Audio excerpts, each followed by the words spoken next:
fine if we're laughing as we start. We started. Guys, we're live right now. It's already And we're on. You should feel free to start being live. Hey, welcome to Crooked Media Live. I'm John Favreau. I'm John Lovett. I'm Tommy Vitor. This is a well-oiled machine. Finely tuned Fine-tuned machine. machine. You may know us from Pod Save America podcast. If not, you should please go subscribe to that. Hey, Some people see me at the gym. There's 2 podcasts at this table. You may also know us from Pod Save the World. Hey, it's my show. Most of you know us from Pod Save America. A few of us from Pod Save the World. Anyway, we're here to talk about politics. What the hell did Trump do today? It's a good question. There's a lot of news, so let's go through some of it. That's good. Actually, late yesterday, Donald Trump finally named his national security advisor. Guys. He did. Of course, we know that General Michael Flynn was the original national security advisor. He lasted fewer days than any senior administration official in history. Stuff. After he was fired for apparently no reason, as Donald Trump says. Mm-hmm. For doing his job. Donald Trump says he was just doing his job, but I somehow wanted fired him to call the Russian ambassador, so I fired him. Right. That was the logic. Flynn gets fired. They interview about 100, 200 people. No one wants the job. It was a Turned down by all kinds of 4-star generals, Navy SEALs. Well, first they had to get through the round with Aerosmith and Simon Cowell. Meatloaf didn't want it. Lil Right. Jon didn't want it. So anyway, they finally settled on Lieutenant General H.R. McMaster. Who's this guy, Tommy? He's Tell he's an Army general. He's someone who has seen a lot of combat. He was in the Persian Gulf War. He was in the Iraq War. He's written a book that was really tough on the Joint Chiefs of Staff during the Vietnam era for not being tough enough, standing up against civilian leadership. I think a lot of people are looking at that and they're trying to be hopeful that it's a good sign. Everyone I've talked to, I did some reporting today. As we all look, we have a simple motto here, Crooked Media: journalism is easy. We report, we decide. I mean, it's not that hard. You just reach out to people, you find out what's going on. I did it at the airport during the protest. I was like, here we go. I don't know if you guys heard. Lovett went to the airport for a protest. On the no, I didn't just go to the airport. I did some journalism. Yeah, you brought a cardboard sign. All you have to do to be a journalist While he is, talks, I'm gonna tweet the link. watch some other journalists, see what they're doing, get behind them, listen, and take the answers to the good questions they ask. Journalists are heroes. Anyway, this guy is not so crazy. Did he reduce the chances that we're all going to die in a nuclear apocalypse? Yes, I think so. He's a really thoughtful guy. He's a well-respected military strategist. He's someone who's he understands the costs of combat on the soldiers he's commanding, so I don't think he would ever treat these issues lightly. The broader problem, I think, for him is there are these structural challenges with the National Security Council, right? Because Steve Bannon is a part of it. Who's Steve Bannon? Steve Bannon, the president's Lucifer hack political strategist. I think they give him too much credit. Go on. No, the Lucifer comment, not your comment. Very pregnant pause. Let's just keep it loose. You got this hack political strategist in national security meetings, which, having sat through many, many of these things, is not at all normal. These people should not have a seat at the table. In this case, Steve Bannon literally is brought to sit at the table to help make decisions about war and peace. You think it's not normal that an editor of a white nationalist website sits at the table at a national security council? Is that out of the mainstream? It's actually really weird. Yeah, it's weird. It's funny. It's like there's. You guys are leaning back. You're. I've about taken to the say conch. something. I have the conch. What do you have? What do you got? I feel like Trump, once in a while, he's picked just enough serious people to give cover for the crazy people, to make people like Paul Ryan and Mitch McConnell feel comfortable. Okay. Right? But the administration isn't necessarily going to be guided by the sensible hand of this new person. Well, that's right. That's the question, right? I mean, yes. How much power will he have? He's got a ton of power. I can't overstate how much power you have as the senior foreign policy person who sits in the White House, who advises the president every day at the PDB, random walk-ins, who convenes the National Security Council. In my opinion, it's the most powerful position in all of the foreign policy apparatus. But, so it's good to have this guy in there that is seen as thoughtful and smart and reasonable. That said, it's not clear Trump will listen to him. It's also interesting, though not problematic, that his entire national security team is so heavily weighted towards the military.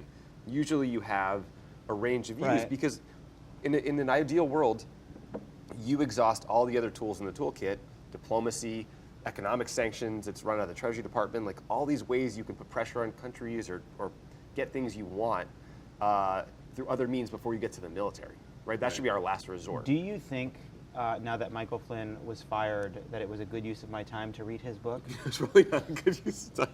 Love it. Read Michael Flynn's book over the weekend a couple months ago, so he could then go on Hugh Hewitt's radio show and become embarrassed by Hugh Hewitt. Mission Is that right? accomplished. Did I summarize that correctly? I have to say though, in hindsight, my suggestion that Flynn might not be a good pick for national security advisor has borne fruit. It did. Right. You were accurate. You were very good there. I'm done with this topic. right. I just want to. I mean, it is we're interesting not. that we have Steve Bannon there. It's the only thing I know. We have his the deputy and national security advisor is K.T. McFarland. Who's a Fox News analyst. She's a Fox News analyst. Steve Bannon, who's largely influential in National Security Council, was at Breitbart. You've got Jared Kushner on some of these meetings. I did some reporting, and one person told Again, me, you easy. know, these very easy. journalists, look, I'm for a free press, but a lot of patting themselves on the back. You pick up the phone, you can find out what's going on, write it down. They'll put it in the newspaper. The good thing about the generals versus Bannon and McFarland and them is that like generals have had to have lived in objective reality. That's right. Right. Which so many of the people in that administration Right. never have. Well, so you know. like, you know, that doesn't guarantee that the generals are going to do a good job, but it's certainly, Right. you know. K.T. McFarland is the one who thought that Hillary Clinton sent black helicopters after her. She thought that the black helicopters were sent to her house in the Hamptons by Hillary Clinton. And as she if Hillary, told everyone. as if Hillary Clinton just could to- organize that kind of thing. Oh my God, we got a dog. Pundits here. Just to put a pin on that, that's literally true. Google it. Okay. But it does get to the point. Hey, pundit. It should unnerve everybody that Jared Kushner has been handed the Middle East peace account, All right, go back. and his back. primary experience is like flipping apartments in Manhattan, right? I mean, And not that's- well, by the way. Not well. He's not like good at that. Or He looks like a Isn't good that the real primary estate guy. experience of the president? buying failing media outlets like Crooked Media. Do you think we get some VC from Jared Kushner? Let's ask. Steal Working that on it. cash. All right. Let's move on. What the fuck is going on with Russia? Oh. This is a segment we call "What the fuck is going on with Russia." I can't keep up with it. All right, so a few developments here. We talked about this a little bit about on the pod yesterday, but Tommy's time to shine. I know, I It's time can't to shine, wait. Tom. Let's lean in. So on Friday, there was reports that right as all these members of Congress were going to recess, which they love, no one likes to be late for their congressional recess. They stayed behind to have a closed-door meeting. The members of the Senate Intelligence Committee had a closed-door meeting with James Comey, who briefed them on their investigation into head of the FBI. the connection. The head of the FBI into the connections between Trump campaign officials and Russian intelligence. And they all came out of this meeting. Before you get to, just before you get what happened when they came out, senators have meetings, these kind of meetings all the time, but like staff didn't know. It was all very hush hush. Very It's hush-hush. like once in a while. People canceled plane tickets. Yeah, once in a while, even this most cynical and hacky senators like get very serious. And this was a moment where they got very serious. And when they came out of the committee meeting, none of them said anything. They didn't Say- leak. Say anything to reporters, no leaks. It was very serious. Marco Rubio, he popped up again to say, he started tweeting and said, I now have confidence that our committee will be able to investigate this to the fullest extent. Now, that's Right. really interesting because Marco Rubio only does things that are completely politically expedient. And beneficial to Marco That Rubio. benefit him Right. and that he believes he will pay no political price for because he has no courage. And so because that means that whatever they heard in that meeting was bad enough that he felt safe Just to tweet say it. that kind of thing, to dare to like poke the bear that is Donald Trump. Yes, Mark Warner is the Democrat on that intelligence committee. The head Democrat on that intelligence committee is taking this very seriously. Yeah, we have And some the reporting that's so good we can't share. And the Intel committee, It's the true. Intel committee It's themselves. true, Tommy. The Intel committee has sent notice to dozens of agencies, officials, individuals, telling them to preserve their records around Russia and Trump stuff. And usually when the government tells you to preserve your records, it's because they just want to make sure that all the T's are crossed, the I's are dotted. They don't want any deleted emails from the Trump administration. Not a good sign for And them. luckily, we know the Republicans. They don't take too lightly to deleted emails. Do you have any engagement? Did anybody any comments? I thought we were supposed to get Facebook comments during this whole thing. I got what's happening with Tommy's pocket. I don't know. What I do? That's weird. All right, so far your comments are garbage. So then the New York Times over the weekend has a little story about Michael Cohen of Says Who fame. So you got to tell Michael Cohen is I- Trump's lawyer. Right. Oh, sorry, you were going to do I it. was going to do that. I just never know when you're going to leave out the details. People Hey, are just catching up. Take it to like a 7. No. Like a 6. So there's this great story about Michael Cohen, Trump's longtime lawyer. Before Flynn was fired, General Flynn, the National Security Advisor, Michael Cohen delivers to him a draft peace plan for between Russia and Ukraine that was devised by Cohen, an American-Russian businessman named Felix Sater, Right. and this Ukrainian politician who's like a Putin puppet in Ukraine, right? Guys, I don't want to admit this. I'm hearing about this for the first time. Yeah, you didn't Right read the news now. before the show.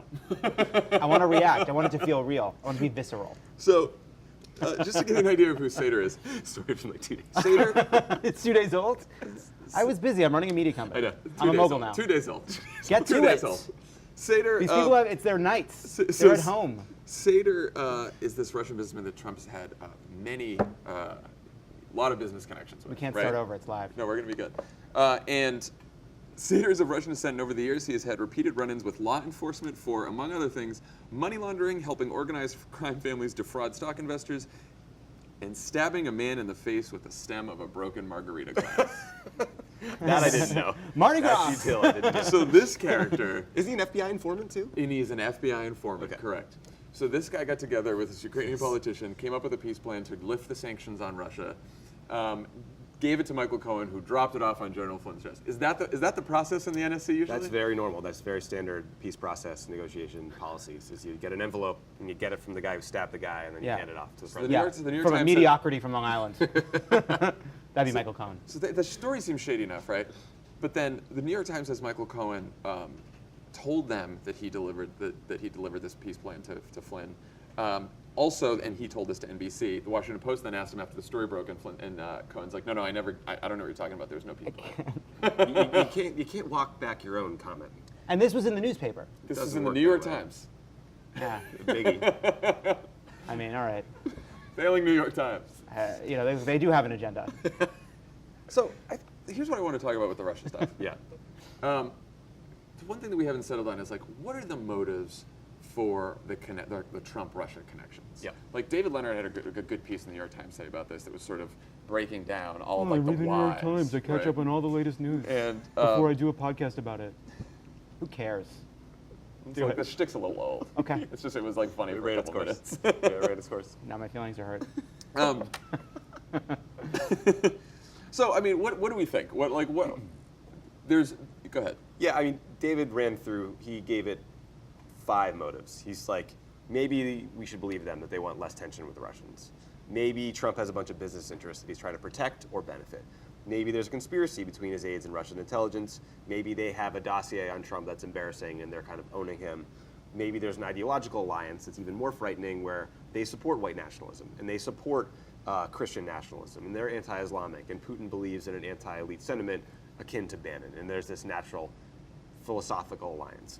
I think there's like a 6th possible motive here or answer, which is these people are not smart and they get wrapped up with the wrong goons and suddenly they find themselves in a business dealing with someone that is tied to Russian intelligence. They're too stupid to realize that these people are being nice to them. It's like a financial honey trap, which is when a foreign intelligence agency runs a beautiful woman up against some official and seduces them, and you think that they're in love with you, and you give up. Perhaps the Trump campaign was a bunch of useful idiots to the Russians. Yeah, I gotta think say- that's the most. It's like Occam's razor. That is the most likely explanation. It is would these be people the are most stupid. It would be the most likely explanation if this was an inconsistent bit of behavior.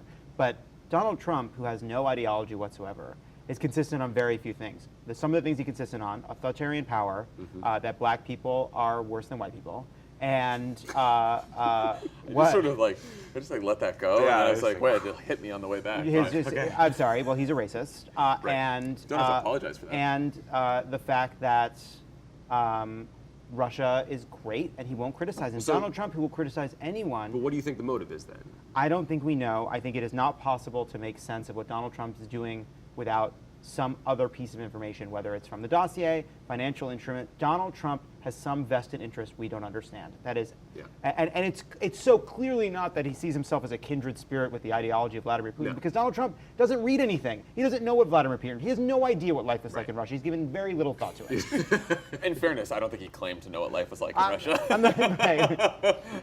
So one last thing on this. Chuck Schumer wrote an op-ed today demanding that Attorney General Jeff Sessions recuse himself from this investigation because Sessions, who's now the Attorney General, was a top Trump advisor during the campaign. And there are clear guidelines and rules in the Department of Justice that you are not supposed to, you're supposed to recuse yourself from an investigation into a public official if you have a personal relationship with that public official. It couldn't be more obvious to anyone that he should recuse himself. And The problem is that's why he got the job. This is right. Well, this is an absolute no-brainer that he should recuse himself, and if he doesn't, you not only should question his judgment but his motives. Well, the most amazing thing is the sheer hypocrisy of it, right? Because Jeff Sessions, during the campaign, said that Loretta Lynch should recuse herself from the Clinton email investigation, and there should be a special prosecutor because she was going to be biased towards this, only because she was basically an Obama nominee. Right. And so now Jeff Sessions is this huge hypocrite now by not recusing himself. He's a tiny little hypocrite. A tiny little hypocrite because it's actually a pattern. Yeah. There's quite a bit of Republican hypocrisy. I was going to interject, but I on. feel like there's a transition coming. There's a little bit of Republican I hypocrisy have more to say, going. but you should do the transition. I'm fine with it. Yeah, I mean, that's what we planned. We planned this out ahead of time. But we're live. You know, you got to keep it loose. You know, We have a video to show. We have a video. All right, to do show it, people do it, the do it, do it, do it. Republican Throw it to it. Take a look. That has no ideas of any substance on the important issues, the nuclear codes of the United States, to an erratic individual. We have a 15-year-old daughter, and if I can't look her in the eye and tell her these things, I can't endorse this person. I think the endorsement is far different than who you actually vote for. I've been a proud guardian of gridlock.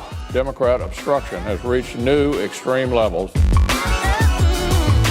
The Director of National Intelligence should block her access to classified information, given how recklessly she handled this. Showing the president responding to the North Korean missile launch in front of Mar-a-Lago members and guests. See, I don't care who's in the White House. My job is to hold them accountable, and the president is exempt from these conflicts of interest. As I've said before, I'm not going to go on this fishing expedition. Obama ought to get off the golf course and get down there.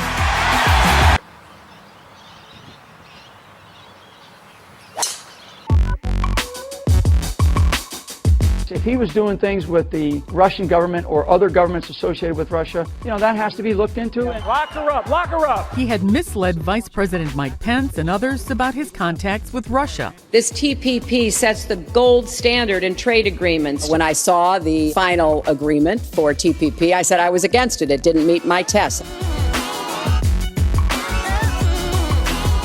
I used to ask if you could hear me now with Verizon. I'm with Sprint now. In modern times in our presidency, Rachel is sufficiently disentangled for him to take his job as president of the United States and focus on that 110%. Go buy Ivanka's stuff is what I would tell him. I hate shopping. I'm going to go get some on myself today. Papers are being leaked. Things are being leaked. It's criminal action, criminal act. WikiLeaks. I love WikiLeaks. There's a healthy respect for the press, but I think that it's a two-way street.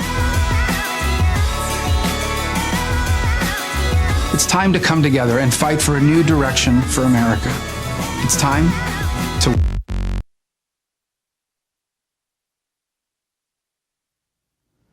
All right, we're back. Isn't that a great video? Great video. Honestly, there was a little bit of tension in here that we're arguing about a bunch of stuff that you don't need to know about, but it may affect the tenor. Let's go to immigration. If you feel like there's like a Paul you don't understand, it's because we were fighting about something. Let's go. I was not at all. Levin was fighting with himself. All right. What do you got? We have two new updates on immigration. Right.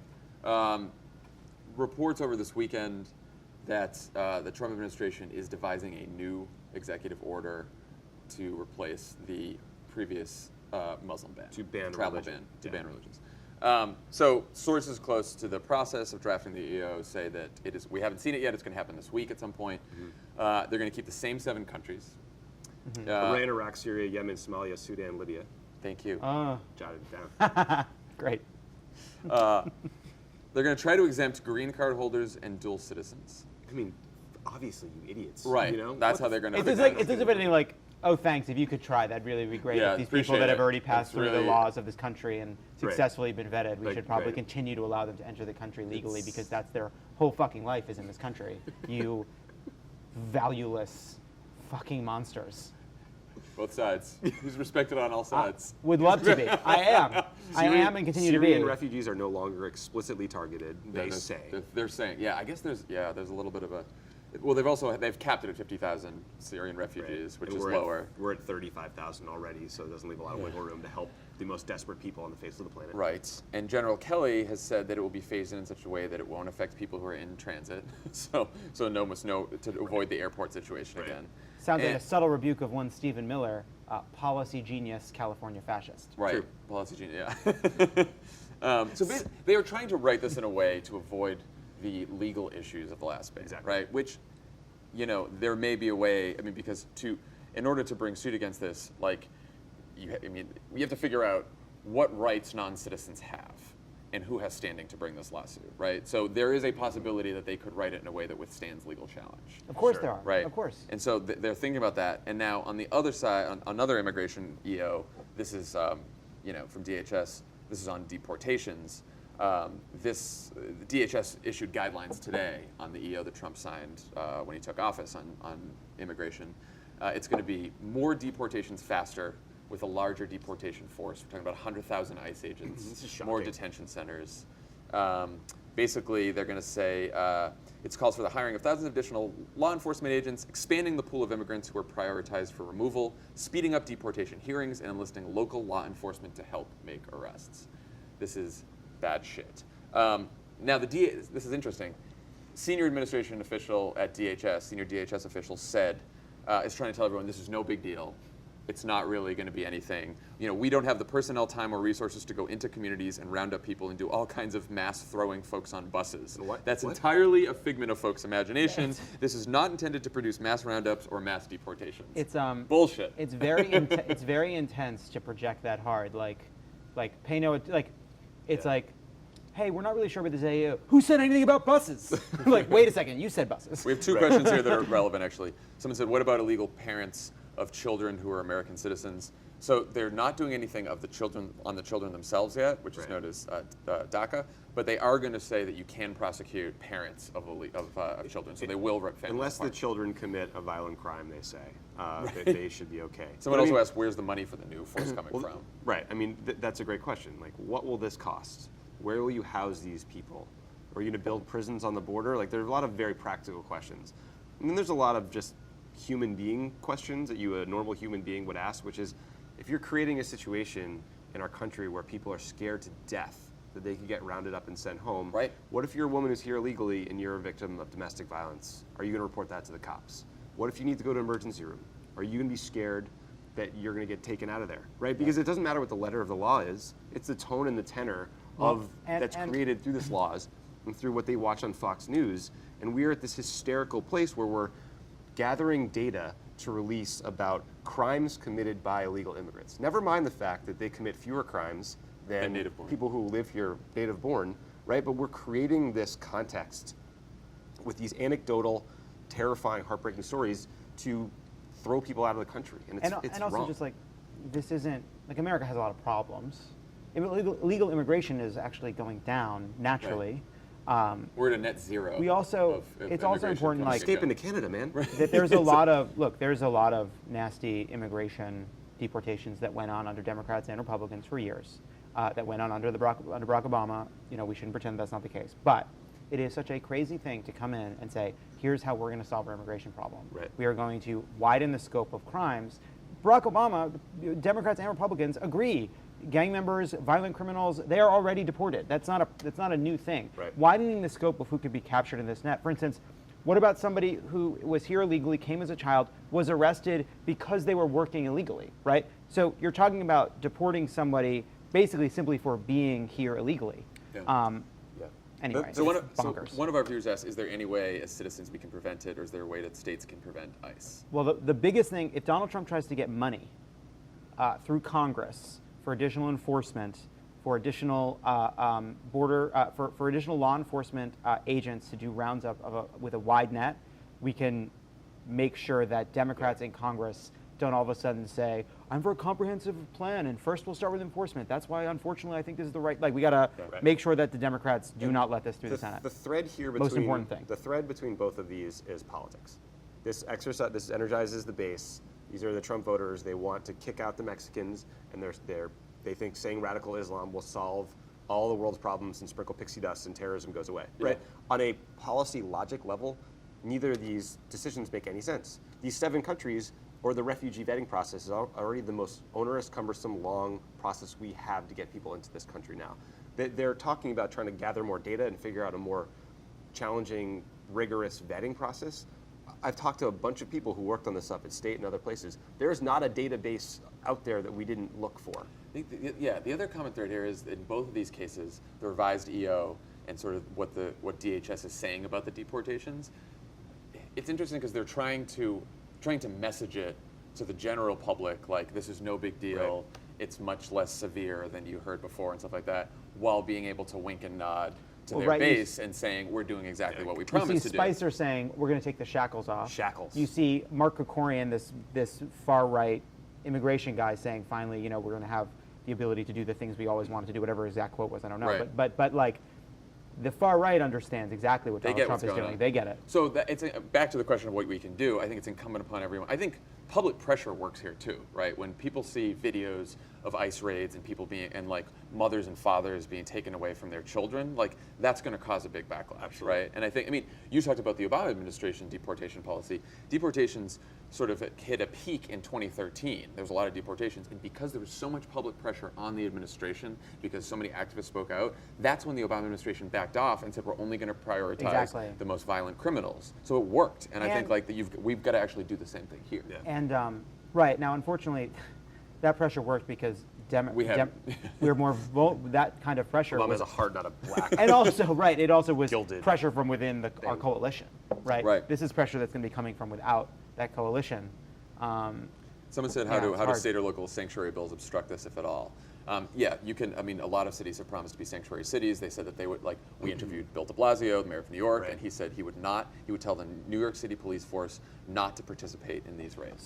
But some cities are scared. I think the mayor of Miami said that they will comply with these laws. So this is trending in a bad direction. Like there will be some brave mayors that stand up and do the right thing, but political pressure is important. Yes. Also, this idea of local law enforcement being responsible for implementing federal immigration policy is legally and constitutionally questionable, but it's extremely dangerous because you have local cops. Think about you just have to think about it with common sense. Like, what does it mean for you to decide whether or not someone belongs here or not? You're talking about racial profiling, and you're talking about empowering. Basically, look, this is how it happens. This is how culture works. Donald Trump has said, I'm with law enforcement. I'm with law and order. What? He started laughing, so I started laughing. There's nothing funny about this. I knew we were going to get the "This is how culture works" speech. I was getting really excited. I did too. I love the culture works speech. No, but seriously, though, this is how it works. Donald Trump has said, "I'm a law and order guy. The sheriffs love me. The cops love me. I'm for the cops. I'm for the cops." He says that he passes this EO. It sends a signal to local police, and there are great local police, but they're also guys that wish they could wear a "Make America Great Again" hat while they're doing their rounds, and all of a sudden they feel empowered to arrest every Latino person they see, and it's bullshit. Yeah. That's all. Agreed. Just for poll, to give you guys a poll, Fox News poll, should the government deport as many illegal immigrants as possible, or should they provide some sort of path to citizenship? Deport 19%, path 77%. So this is back to the politics. It is popular. More security on the border is a popular position. Absolutely. The wall, as fucking crazy as it is probably more popular than deportations. And Trump knew that, and they knew that during the campaign, and that's why they tried to de-emphasize the deportations. Can I ask a question, though? Sure. Immigration, comprehensive immigration reform, and all its pillars are all popular. Why is it not possible? It's popular even amongst Republicans. For something to be popular, why can't it get through? Like, these guys in Congress are afraid to do it. They don't think it's popular. We had Republicans and Democrats in the Senate and Barack Obama all agreed on a comprehensive immigration plan. Yeah. It sounds crazy to think that right now, that there were so many people in both parties that agreed on a comprehensive immigration plan. Rubio changed his mind now once he saw the tea leaves. Right, but but Republicans in the House are, they're nutty. Exactly. Got to vote them out of office. Okay, so let's go to some better news. The fight to save the Affordable Care Act. Slightly better. Oh. Slightly better. Man. Trending in a good direction. Good news for people who like bad news. Good. Somehow. So let's talk. I don't remember. Before we get to the town halls, you got anything else? I just don't remember whose album that was. Oh, I don't know. Modest Mouse. Modest Mouse. There we go. So like Mumford before Mumford, but like with a little bit more like, is that a voice? So last week, There's reports of the emerging Republican replacement plan for Obamacare, authored by Paul Ryan. Better way. So this plan would cut funding for Medicaid, which provides free insurance to low-income adults. It would alter the subsidies in Obamacare right now so that millionaires would get the same subsidy as someone making $50,000 a year. Finally. This is the provision, right, where they change it from being based on income to by age. Yes. So if you're 67, you get the same amount of money as a 67-year-old. What a clever idea if you make zero money versus our Koch brother. Who thought that makes any sense? Well, so the idea on age is that if you give more subsidies to older people use healthcare more than younger people. Of course. Right? So that there's some kind of sense to that, but the fact that basically the income shouldn't be a factor? Right, exactly. They use the example that 64-year-old Rex Tillerson, our Secretary of State and former CEO of Exxon Oil, would get the same exact subsidy as someone making $50,000 You know that he pays in crude? Which is like impractical, but he tips in crude. Like little bags of oil. Little ketchup packet. The other thing that happens is it doesn't change any of the insurance regulations. So Obamacare has in place all kinds of insurance regulations. Well, it can't because because reconciliation. I gotcha. So to change the insurance regulations, you need 60 votes in the Senate to break a filibuster. Okay, the two provisions that I just mentioned, you only need 50 votes to change the subsidies and to cut Medicaid. So it doesn't change the insurance regulations, but the problem is if they stop enforcing the mandate, right? So basically what they're saying is insurance companies, you have to make sure that you take care of sick people no matter what. You cannot discriminate against sick people, right? But it's saying young, healthy people, you don't have to buy insurance. So what the insurance companies are going to do is say, if we're legally bound to take care of the sick people and aren't insuring the young, healthy people, we're going to just charge the sick people more. Right. And so premiums are just going to skyrocket. So this is the replacement. This is Paul Ryan's replacement plan. And this makes sense when you factor in it in the context of Trump going out on a stump and being like, hey, I tell my guys, like, hey, just let it be for 2 years and it'll all explode and implode on itself and it'll blame them. Like, they don't care about the substance here. It's all about creating a political fiasco. Now, the good news is Republicans are feeling the heat on this. They're getting inundated with calls to protect the ACA. Their town halls are getting swarmed as we speak. New York Times interviewed conservative Republicans from Idaho, Kentucky, Oklahoma, who all basically said... And those are states. Those are states. Who all basically said that their constituents are more worried about repealing the law than keeping it right now. And people live there. And people live there. Kidding. I know real that people. States. It's a coastal joke. And meanwhile, there's also a quote now, but the problem is the conservative Republicans, the House Freedom Caucus, they are very pissed about it. They're not going to back off this at all. So like the Club for Growth said, the continued delays in discussions about repairing Obamacare need to stop. It's so funny. They're like, Paul Ryan's like, I've introduced a plan. It strips it down and makes it much worse. So like, not bad enough. That's not why I came to Washington. There's still too many people. Well, they like the Paul Ryan plan. Oh, they do. But the Senate Republicans don't want. The Senate Republicans are not going to sign on. Some Senate Republicans have said they are not going to sign on to a plan that cuts Medicaid. The House Republicans, the Freedom Caucus, said they will not sign on to a plan that doesn't cut Medicaid. It's interesting. It's like they are running into the buzzsaw, which is, again, it's like it's math. Like there's 300 million of us. We all want health care. It costs a lot of money. How are you going to pay for it? And it's like if you're not going to have everybody, if you're going to cut the subsidies, you're going to raise prices on people. If you're not going to force young people to subsidize older people are going to have to pay more. If you're not going to have a mandate, the young people won't buy it, so then the insurance market will collapse. If you don't want to do Medicare, you're going to have to do Medicaid. If you don't want to do Medicaid, you leave people without insurance, and they're going to go in the emergency room, and that raises taxes. Like it's a funny thing. Like the point that Republicans make all the time, which is we need a system that better writes the kind of incentives, and they're right. But the first incentive is understanding we're all going to pay for this. There's no way out of it. No free lunch. No free lunch. No free lunch. No free lunch, Donald Trump. The one person who seems to get free lunch constantly his whole life. Speaking of endless lunches. Speaking of the guy, right before we went live, we had a tweet. Oh, good. From our president. What did they do? It had been 22 hours since Donald Trump tweeted. Hands shaking. Yeah, right. The tweet is, the so-called angry crowds in home districts of some Republicans are actually, in numerous cases, planned out by liberal activists. Sad. So, but why is he saying they're so-called angry?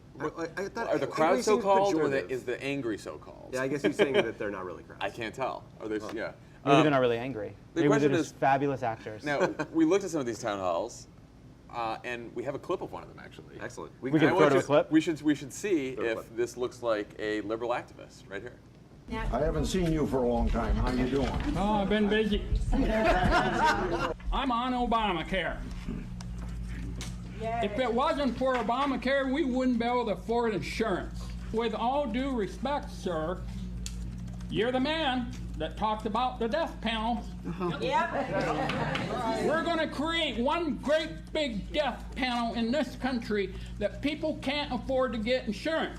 Don't repeal Obamacare. Improve it, for God's sake.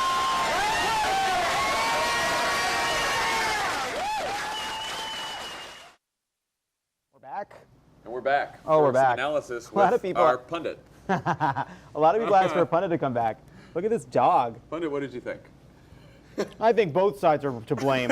David Gergen, the pundit. I have to say, I think the tenor of our politics has gotten bad, and I think Democrats and Republicans ought to come together and figure out how to work together. You know, Tip O'Neill used to drink with Ronald Reagan at the end of the day, and that's what's broken. Pundit.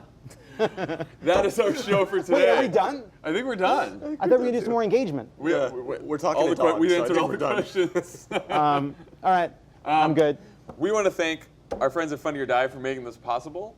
And we are also going to be back next week, right after the State of the Union. We're going to go live from right here. Oh, that's right. Oh, I should know this. You should know this. I should know this. It's not called the State of the Union. The first speech to a joint session of Congress is just that. And then the second one is the State of the Union. So It'll be great. It'll be great. But we'll be back here next Tuesday. We'll bring Leo. See you later, guys. It's Pundit's. Bye. Pundit's turn to shine.